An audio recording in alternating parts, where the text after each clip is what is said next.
Hello guys, എല്ലാവർക്കും ഷാനുസ് വ്ലോഗിൻ്റെ മറ്റൊരു വീഡിയോയിലോട്ട് സ്വാഗതം. നമ്മൾ ഇന്ന് ചിക്കൻ ഫ്രൈ ആണ് ഇവിടെ ഉണ്ടാക്കാൻ പോകുന്നത്. അപ്പോൾ നമുക്കതെങ്ങനെ ഉണ്ടാക്കാമെന്ന് നോക്കാം. വരും. ഈ ചിക്കൻ ഓരോന്നായി പ്ലേറ്റിലോട്ട് ഇടുക.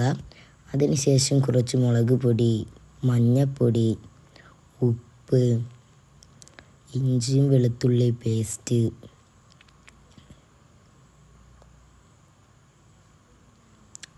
കുരുമുളക് പൊടി, ഗരം മസാല ഇതെല്ലാം ഇട്ട് നന്നായി മിക്സ് ചെയ്യുക.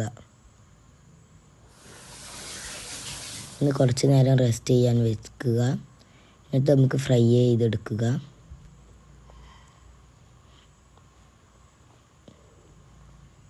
എന്നിട്ട് ഇതൊരു പാത്രത്തിലോട്ട് മാറ്റിയിട്ട് നമുക്കൊന്ന് ടേസ്റ്റ് ചെയ്ത് നോക്കാം.